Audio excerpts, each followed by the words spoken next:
Entonces, para resolver este ejercicio de una pirámide, yo lo primero que tengo que hacer es ubicar mi línea de tierra. Si me doy cuenta, por ejemplo, el espacio que estoy usando ahorita me da exactamente 30 centímetros. Normalmente la línea de tierra la ubicamos exactamente a la mitad. La única forma de que no esté exactamente a la mitad es porque el profesor nos los avisó anticipadamente en el ejercicio. Hay algunos ejercicios, por ejemplo, en el libro Harry Osser, en donde te dicen anticipadamente que la línea de tierra va a una medida específica de la parte de arriba o de la parte de abajo. Grafico mis puntos ahora. Empezar, este es el 0, identifico que esta es mi línea de tierra y ahora lo que voy a hacer es graficar los puntos. Esos puntos están expresados en milímetros. Entonces, por ejemplo, la X del punto A es 90. Yo mido 90 milímetros, que son 9 centímetros, correcto. A veces los profesores no utilizan la regla normal, sino la escala 1250 del escalímetro. Básicamente aplicas lo mismo. Tengo acá mis 9. Pero ¿qué sucede? Yo no tengo ni la Y ni la Z del punto A. Entonces, ¿yo qué voy a hacer? Yo voy a dibujar la línea de referencia del punto A. La voy a pasar por acá y la voy a dejar expresada para yo identificarla como que esta línea es la X del punto A. Es lo único que sé, que la X de A corresponde a esta distancia. Luego tenemos el punto B, que tiene X 45. Dibujo mis 45 milímetros. Del punto B tenemos la Y. Entonces yo voy a dibujar mi línea de referencia. La línea de referencia siempre es perpendicular a la línea de tierra, que es exactamente la misma decir que es paralela al margen izquierdo de la hoja. Una vez que yo haya dibujado una línea de referencia, las otras puedo dibujarlas paralelas a esa, por eso tomé esta dirección y la pasé paralela por acá. Esta vendría siendo la línea de referencia del punto B, que pasa por la X de B, que es 45. Luego me dicen que la Y es 40. Las Y positivas se miden desde la línea de tierra hacia abajo. Como es 40, yo mido mis 40 milímetros, llegamos hasta acá. Y la combinación de las coordenadas X y Y me ofrecen al punto en proyección horizontal, por lo tanto este punto se va a llamar B horizontal. ¿Dónde estaría la proyección vertical? Pues no lo sabemos todavía porque no tenemos la Z del punto B. Ahora me voy al punto D, que tiene X 145, que equivale a 14,5. Aquí están mis 14,5. Dibujo también mi línea de referencia. La dibujo paralela a esta primera que conseguí, porque muchas veces es más fácil dibujar una línea paralela que una línea perpendicular. Tengo mi línea de referencia, no tengo la Y del punto D, pero tengo la Z del punto D.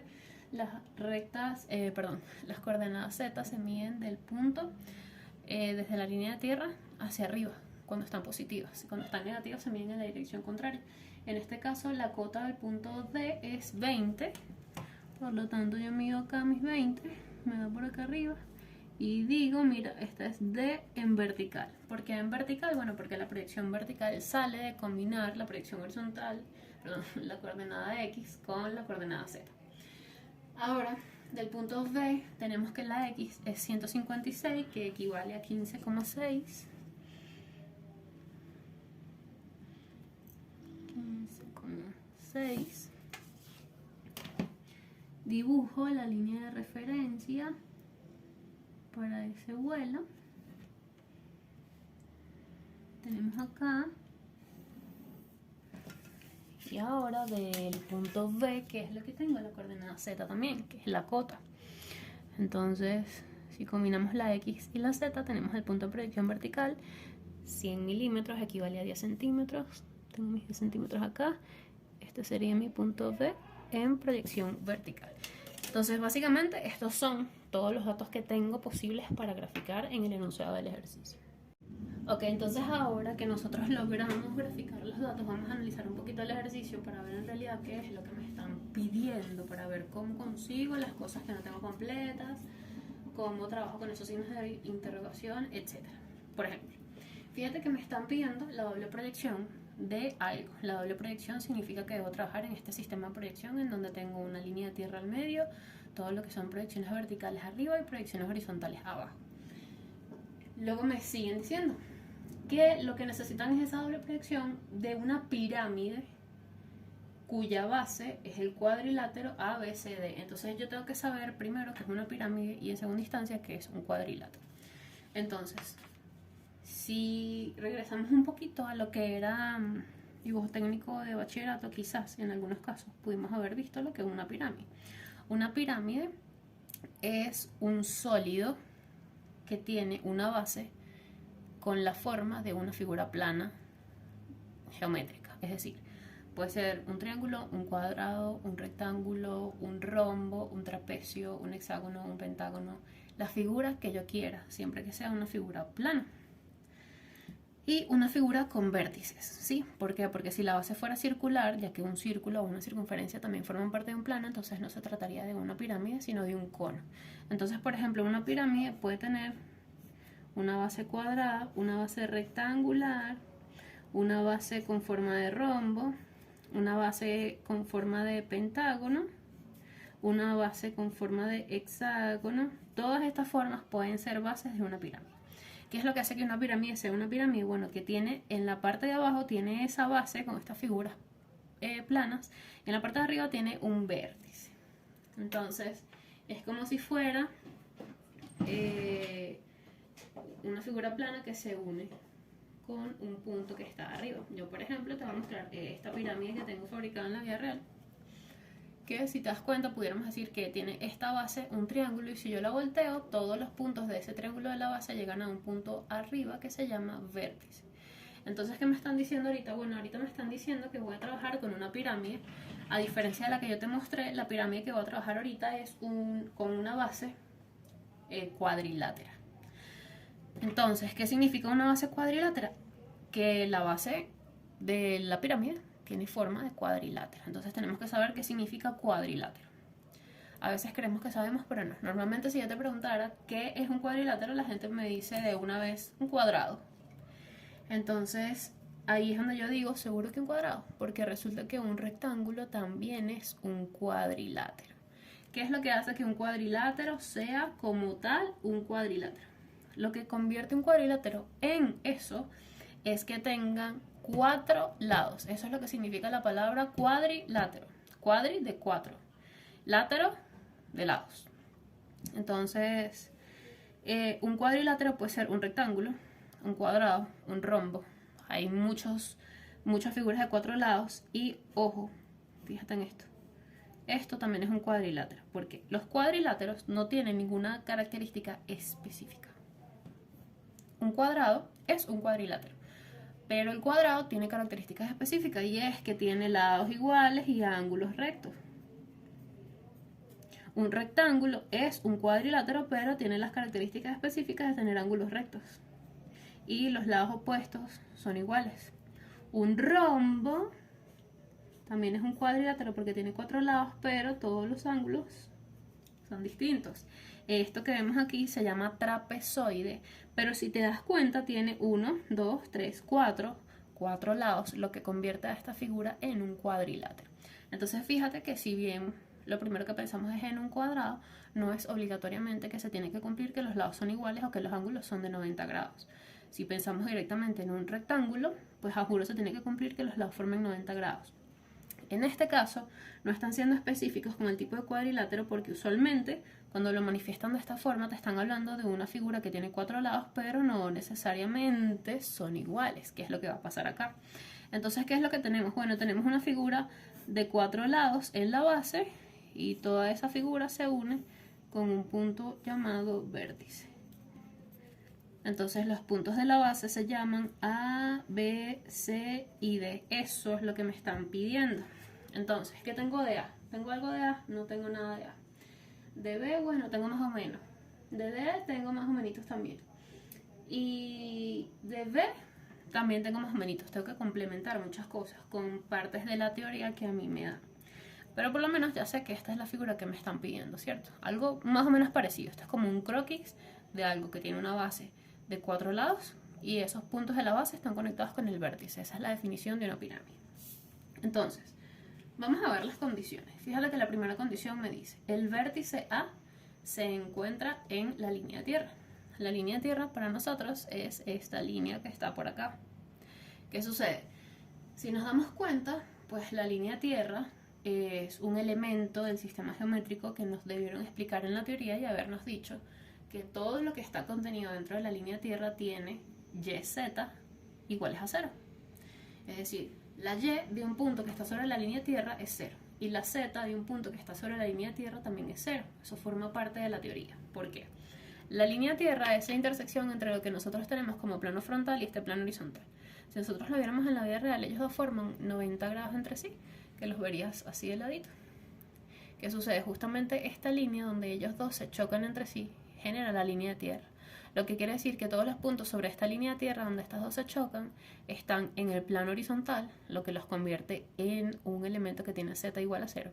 Y al mismo tiempo sobre el plano vertical, lo que los convierte en un elemento que tiene y igual a 0.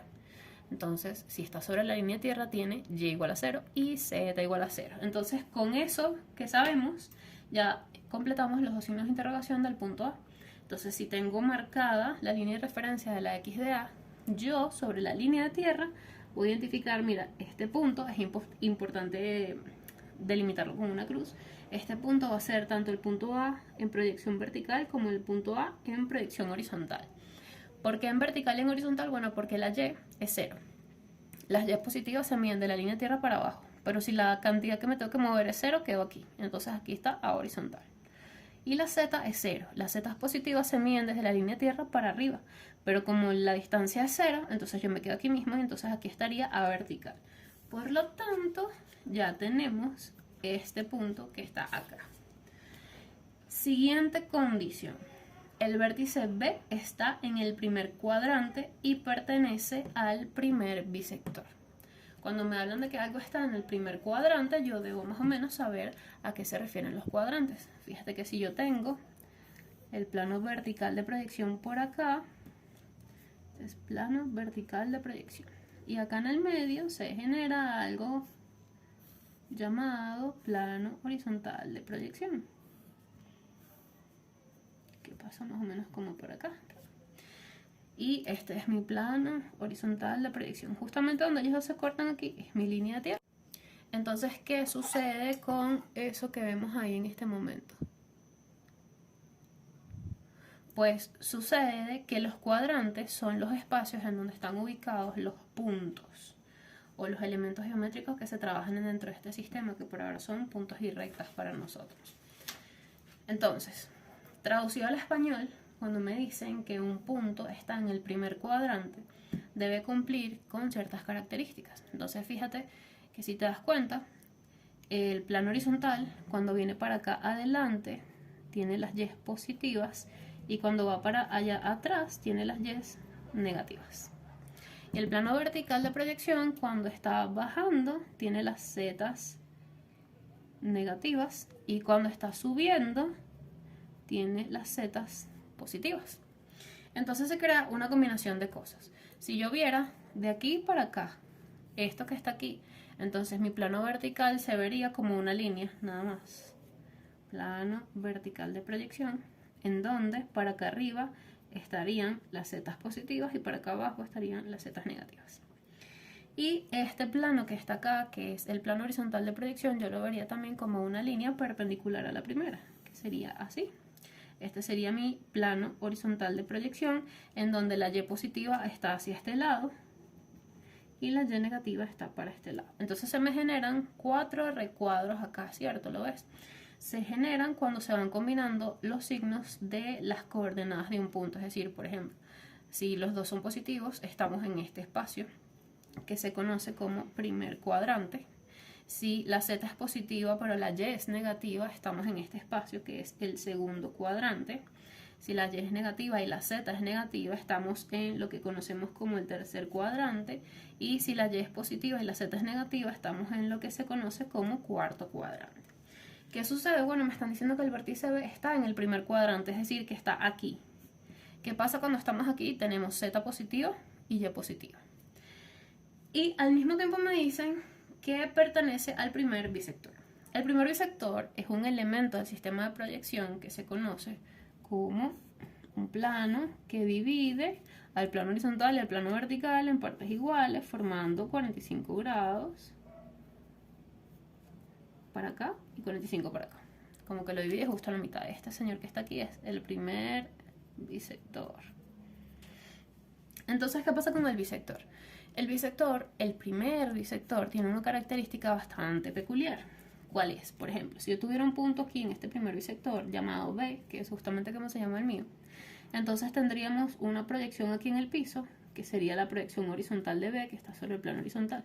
Y tendríamos una proyección aquí, que se llamaría B vertical, que está sobre el plano vertical. ¿Y qué es la cosa particular de este bisector en específico? Bueno, esta distancia que hay en vertical, que es la coordenada Z, y esta coordenada que está aquí en horizontal, que es la coordenada Y de B. Las distancias, estas dos distancias son exactamente iguales. ¿Por qué son exactamente iguales? Porque la distancia que hay desde el primer bisector hasta los otros dos es exactamente la misma distancia, ya que forma el mismo ángulo con los dos planos.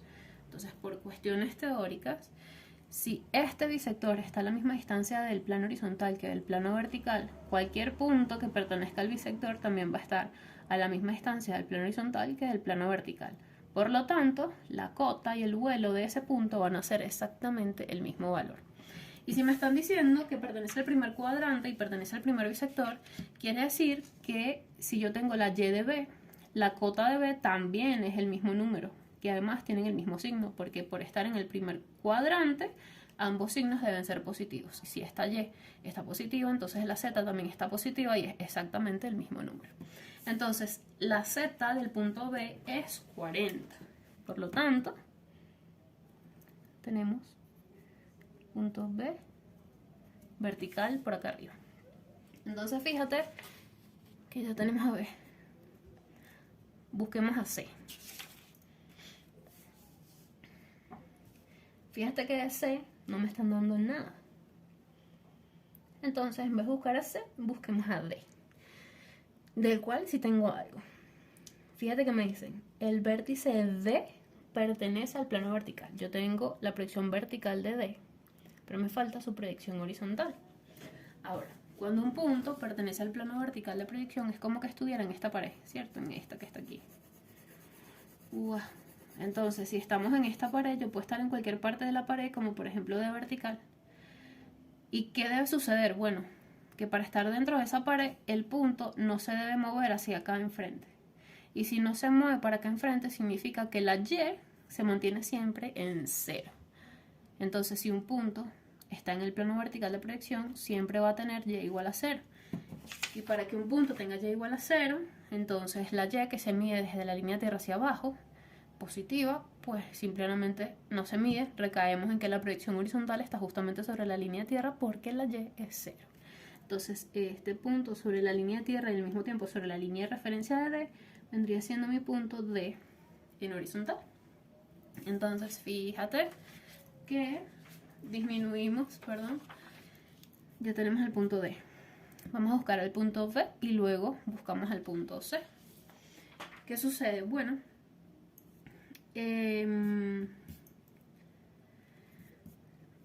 vamos a dibujar por el punto B el eje, ¿sí? Entonces vamos a analizar un poquito de qué es lo que me están diciendo sobre el eje.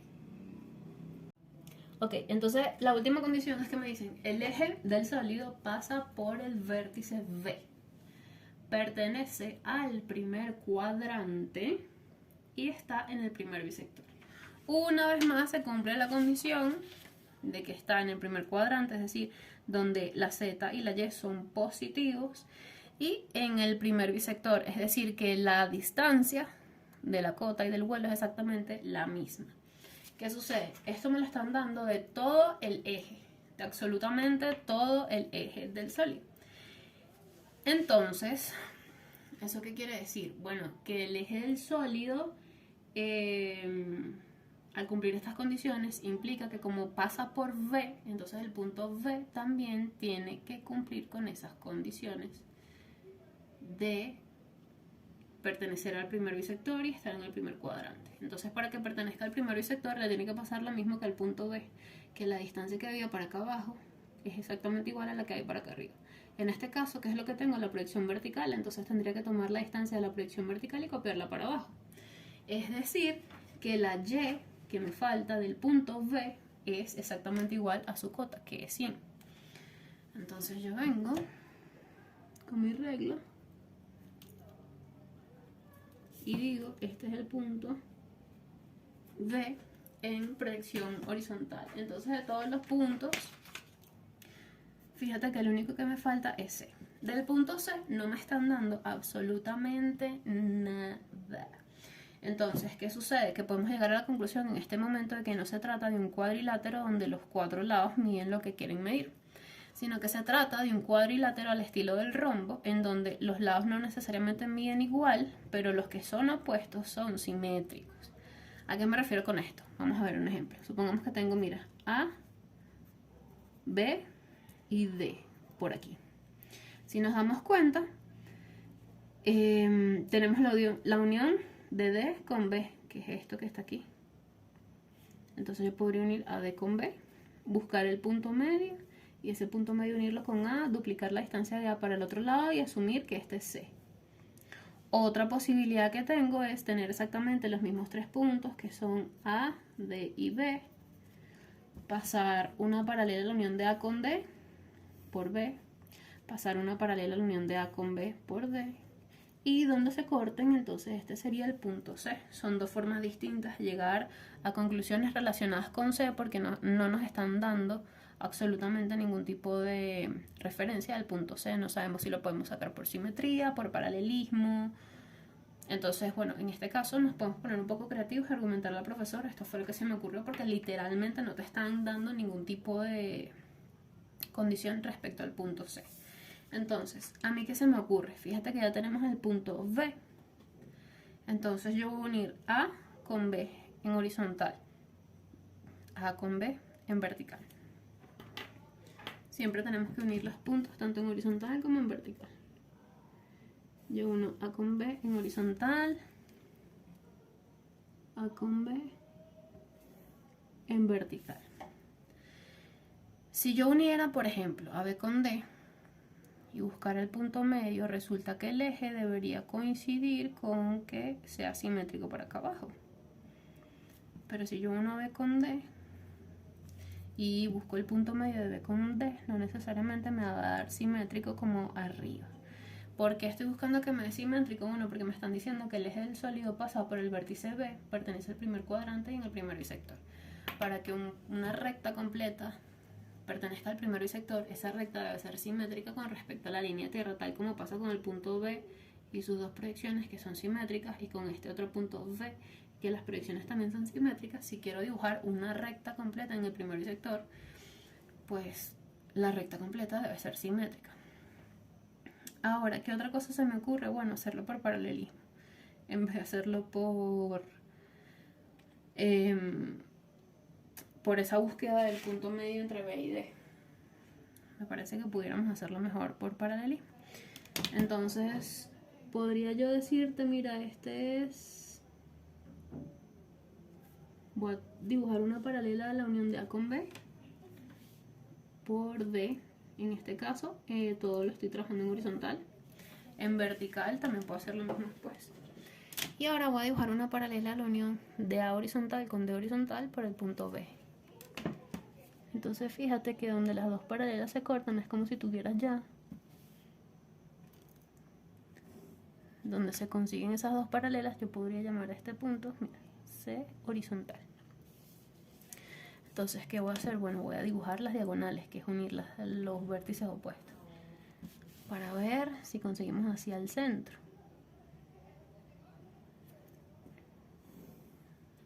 Aquí, este sería mi centro. Vamos a ver qué pasa arriba, ¿sí? Entonces arriba hago lo mismo, unidad con B, paso una paralela a esta unión por el punto D, todo lo estoy trabajando en vertical. Ahora uno A con D y paso una paralela a esa unión por el punto B.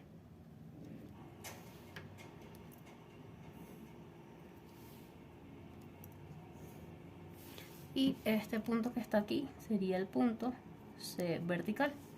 Ahora, si yo dibujo estas dos diagonales, vamos a ver si me da que el centro también pertenece al primer bisector.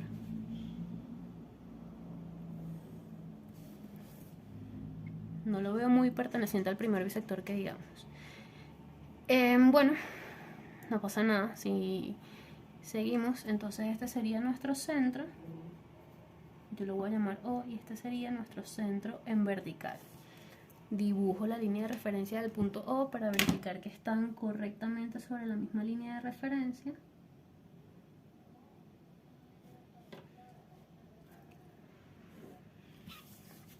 Y fíjate que podemos verificar que no pertenecen al primer bisector,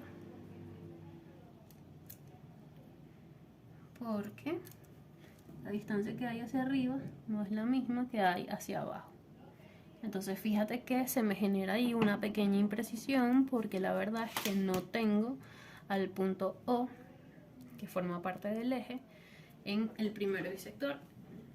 No sé si me estaban dando ese dato nada más para conseguir al vértice y saber automáticamente que el vértice, si tenía la, ¿cómo se llama?, la simetría con respecto a la línea de tierra, porque tampoco me están viendo de forma explícita que consiga este punto O, pero creí que era la única forma o la forma más coherente de conseguir el punto C. Entonces, como no tienes referencia del punto C, si el profesor te dice algo, pues tú le planteas toda esta situación y le dices que esta fue la manera en la que se te ocurrió resolver el ejercicio, porque en realidad no te da mucha referencia de cómo se manejaba el tema del centro o del punto C, porque no te dicen si el cuadrilátero es simétrico o es asimétrico, si los lados son iguales, si los lados opuestos son paralelos. No son muy específicos. Entonces, bueno, esta es una de las formas en las que lo puedes resolver. Ahora, para dibujar como tal la pirámide, lo que tenemos que hacer es unir los 4 puntos de la base con el punto B, que es nuestro vértice. Entonces, los puntos en proyección vertical los uno con B vertical, y los puntos en la proyección horizontal los uno con B en horizontal. Normalmente, al principio de la materia, cuando nos piden un sólido de este estilo, pues es relativamente simple, porque lo único que tengo que hacer es aplicar, digamos, conocimiento teórico, y no piden lo que se conoce como visibilidad. Yo no sé si te están pidiendo la visibilidad, pero como normalmente forma parte del ejercicio más adelante, pues vamos a visualizar un poco cómo se hace la visibilidad después de esto. Pero siempre para hacer la visibilidad necesito primero dibujar el sólido como tal, que vendría siendo esto que estoy haciendo ahorita, que es unir los vértices de la base con el vértice de la pirámide. Entonces, perfecto. Si no te piden la visibilidad, hasta aquí llega el ejercicio. Ahora, si te piden la visibilidad, vamos a hacer el ejercicio con su visibilidad. ¿Qué sucede? Para yo hacer una visibilidad, pues lo primero que debo hacer es remarcar oscuro todo lo que es el borde del o los sólidos. ¿Por qué? Porque fíjate esta borra. Fíjate que esta borra tiene unas cositas acá, que si yo te la pongo así, tú no estás viendo la línea. No estás viendo la línea, pero tú sabes que aquí abajo hay un doblez. Pero tú lo que ves con seguridad es todo el bordecito de la borra completo. Eso se llama contorno aparente de la figura. Entonces acá la pirámide también tiene un contorno aparente. El contorno aparente es todas las líneas que están por fuera de la figura, que son el bordecito de la figura. Vamos a tener una visibilidad en horizontal. También vamos a tener una visibilidad en la proyección vertical. La visibilidad de la proyección vertical depende de que esté bien dibujado lo que estamos haciendo en horizontal, y la visibilidad en horizontal depende de que esté bien dibujado lo que estamos haciendo en proyección vertical. Son bastante dependientes la una de la otra. Entonces fíjate que en horizontal ya dibujé todo mi contorno, lo estoy dibujando ahora en proyección vertical. Todo lo que es contorno aparente se va a ver siempre con todos los sólidos. Y entonces, ¿qué es lo que me va a pasar? Que voy a tener que ver qué pasa con las líneas que están adentro. Si se ven, si no se ven. Vamos a depender de varios factores. Entonces, por ejemplo, fíjate que yo tengo aquí adentro todas estas líneas que van desde C hasta B, desde C hasta D y desde C hasta el vértice. Acá tengo lo que va desde C hasta B, lo que va desde C hasta D y lo que va desde C hasta el vértice. Entonces, yo voy a hacer primero la visibilidad de acá abajo, pero la visibilidad de acá abajo depende de lo que pasa acá arriba. ¿Cómo hago yo una visibilidad? Bueno, yo elijo dos rectas que se estén cruzando, de las que yo quiero averiguar qué pasa. Por ejemplo, esta que va desde A hasta el vértice, forma parte de la pirámide y se me cruza con esta que va desde C hasta el punto D. Se cruzan justamente acá. Entonces, a este punto yo le voy a poner dos nombres. ¿Por qué dos nombres? Porque voy a identificar dos puntos distintos. Uno de los puntos va a estar en la recta de acá y el otro punto va a estar en la recta de acá. Entonces yo puedo decir, mira, por ejemplo, este es el punto 1 horizontal y al mismo tiempo es el punto 2 en horizontal. Yo voy a dibujar una línea de referencia por ese punto 1 y 2.